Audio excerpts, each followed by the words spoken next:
Not gonna lie, I saw that first AMC post. Ever since then, I knew no matter what the outcome, I'ma get me one of these.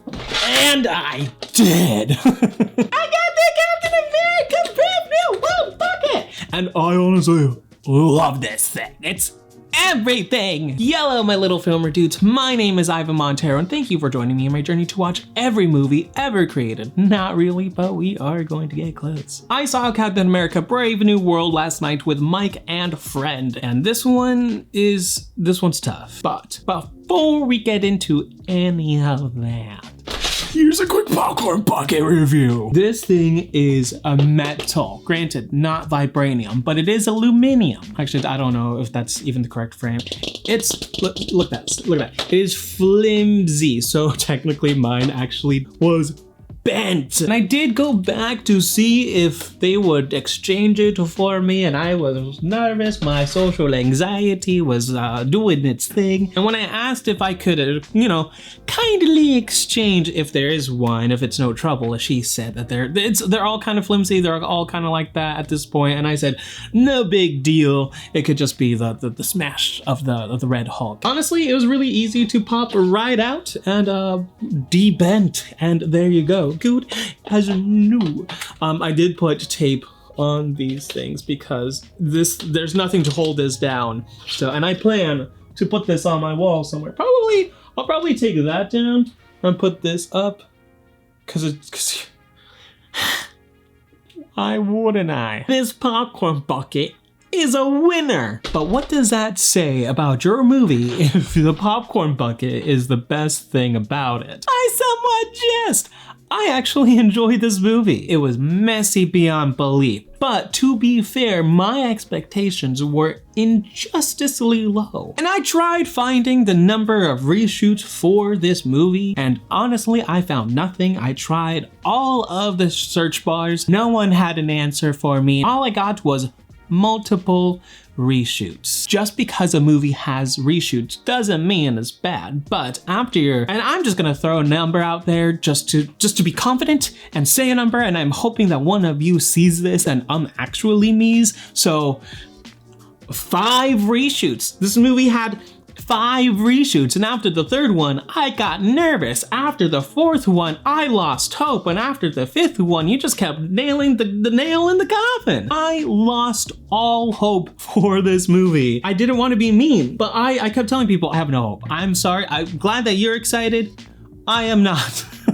But I still had that general Marvel MCU movie excitement that, yes, it's gonna be a Marvel movie. It might not be the great Marvel movie that we're all used to, but it might be a Marvel movie. And you know what? My expectations, in essence, were exceeded. I expected hot garbage, and what we got was not hot garbage. What we got was, and to quote Mike, because I think it's perfect, what we got was a solid time and a soft, good movie. That's Captain America Brave New World. It's a soft, good movie with a lot of issues, but what movie doesn't have its share of issues? This one just has a lot more than the average movie. But to say the least, it has a solid premise and a really good concept. Again, I enjoyed my time watching this movie. I had fun. I was invested enough, and honestly, that's enough. Captain America Brave New World isn't the best produced movie made by Marvel, but we knew that going in. At least I knew that going in. And honestly, we do all kind of know that going in. The next MCU movie is not going to be the best MCU movie to date. That will always likely belong to Endgame Infinity War. Take your pick. Or actually, The Winter Soldier, one of 3 MCU movies made by the Russo brothers. And perhaps, maybe, just maybe, we might get close to that with Secret Wars and Doomsday. I don't necessarily think we will. I think Endgame and Infinity War is very special. Unless they do something completely different that blows everyone out of the water, then it's not gonna happen, and it's not gonna happen with this one, and it's not gonna happen with Doctor Strange 3, and it's not gonna happen with Spider-Man 4. I don't really know what else is coming out. It's not gonna happen with Fantastic Four. Fantastic Four might be a fantastic movie, but it's not gonna be the best MCU movie, and we all know that. So I don't understand why we kind of expect, I don't know, perfection? I don't know. To me, I'm just gonna say it. It seems like there's a little bit of a film snobbery, and I get it. Film community, this is your field. Go off. But I see you. We see you. And we don't appreciate the snobbish attitude. Yes, this movie is chaotically messy, almost laughable even. But on the flip side, it's actually impressive that the movie is still very much cohesive and a good time. The plot, messy, but also at the same time, kind of tightly held together in a way. There are no really plot threads, there's just not much plot logic. And if you temper your expectations, you too will have a good time. I honestly think that's the problem. People have an expectation on who Captain America should be, i.e. take the shield or take the wings. You can't have both, my man. And honestly, I kind of agree with that one.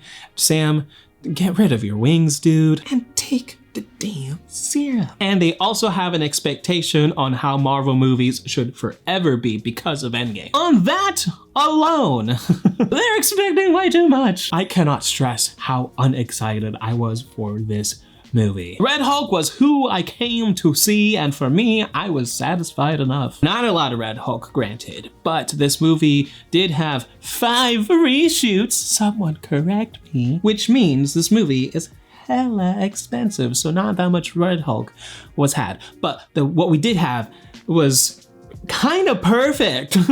I didn't care, I loved it. Red Hulk, great. It was so good. But like I said, this movie is just so expensive because of those 5 reshoots. And it's pretty much evidenced in the multiple VFX problems this movie has, either in the green screen or in the digital stand-ins or just generic VFX. Forever, the most egregious to me, which I guess isn't the same for everyone else, but for me, it was the Celestial Island battle. Of course, with a Captain America who can fly, we need a sick aerial battle, but a sick aerial battle we did not have, kind of. Now, I believe any bits with this Celestial Island as a plot was an addition and reshoot for the film, because it's easily the most clunky plot point of the film. Not only that, but it's also the worst looking. In my opinion, shoehorned and ugly. Not a good tagline for your dating profile. There are whole moments in this battle, which honestly feels like a third act battle. So it just, I don't know, got weird when it was ending. I was like, do we still have more?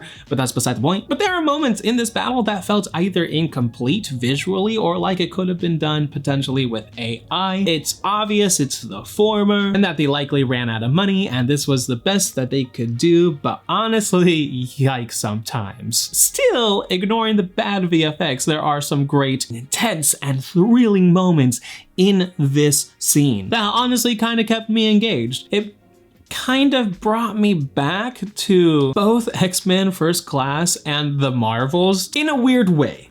I found fun in this chaos because I realized I was watching a comic book movie and a lot of the antics that are happening on screen are comic book fun. And I realized that all 3 scenes that I'm talking about is the beach scene from X-Men First Class, this, Tiamat scene from Captain America 4, and the musical water planet from the Marvels. All of those scenes, they're like the same vibe to me. They're fun, they're clunky, but they're fun.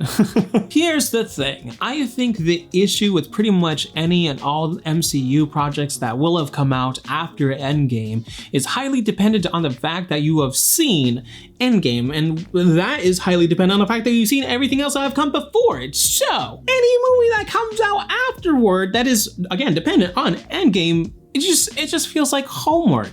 However, this movie doesn't really feel like that. Sure, you need to watch The Incredible Hulk and Falcon and the Winter Soldier. kind of. I would argue that you don't need to watch Falcon and the Winter Soldier, that this kind of brings you up to speed, all that you need to know. It teases you a little bit, wets your palate, and you're kind of like, I kind of want to go see what that show's about now. But you don't necessarily have to watch it for this movie. Incredible Hulk. Abso-freaking-lutely. But here's the interesting thing. Even though that this is an Incredible Hulk sequel underhandedly, and technically an Eternals follow-up, I actually find it fascinating that now Sam, as Captain America, has to deal with other people's problems, which again, it's kind of a commentary on the fact that you now are in the position of power and now you have to deal with other people's crap.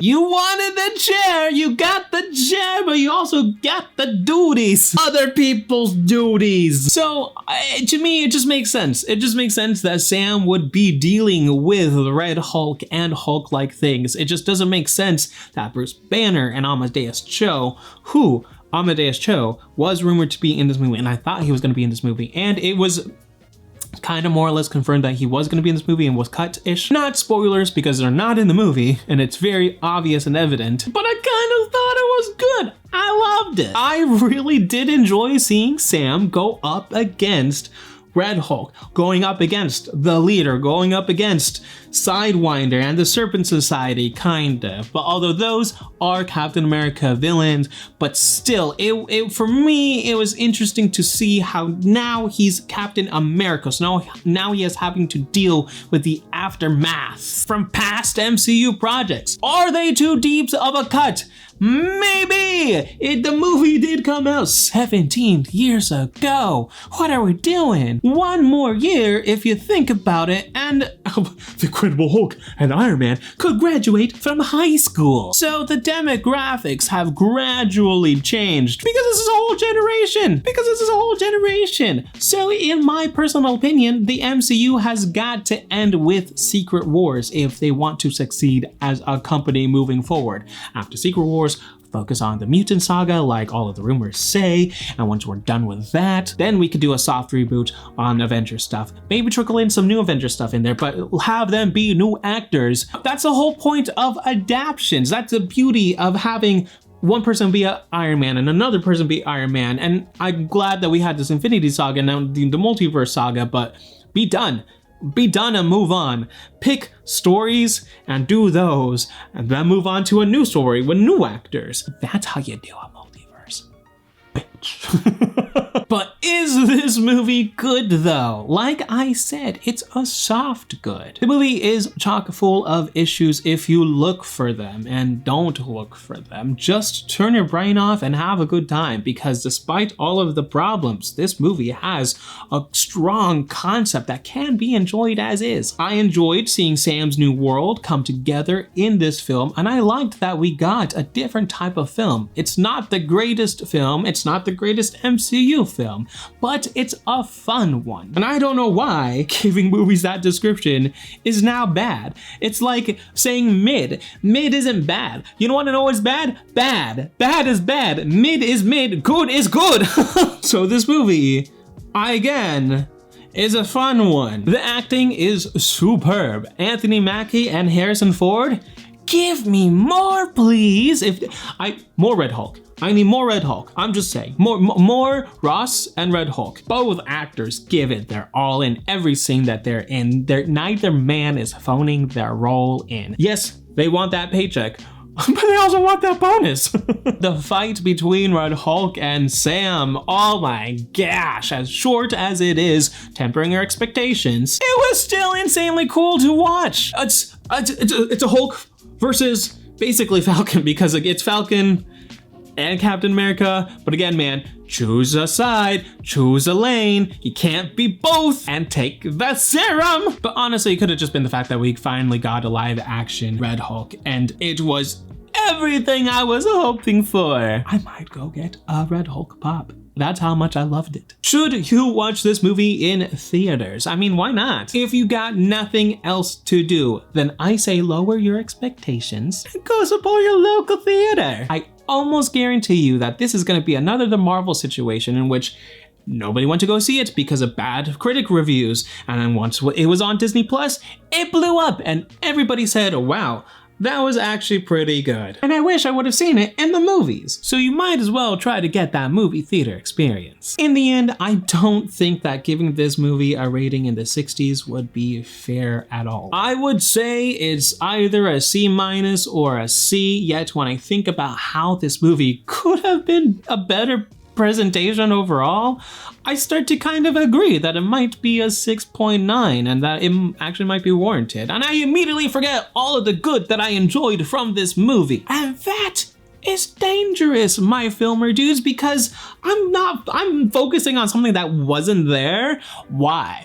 I should focus on what was there, and what was there, I did enjoy. Mainly Red Hulk. I super enjoyed Red Hulk. So I believe I land with a 7.1 for Captain America Brave New World. Let me know in the comments what your thoughts on Captain America Brave New World are. Have you seen the movie? Are you going to see the movie? Let me know. Be sure to check out my social media links, including my Letterboxd and my Serialized. I actually watch a lot more TV, so I have a lot more reviews for TV on my Serialized. All of those links are in the description below, and I will see you next time. You've just been Montified.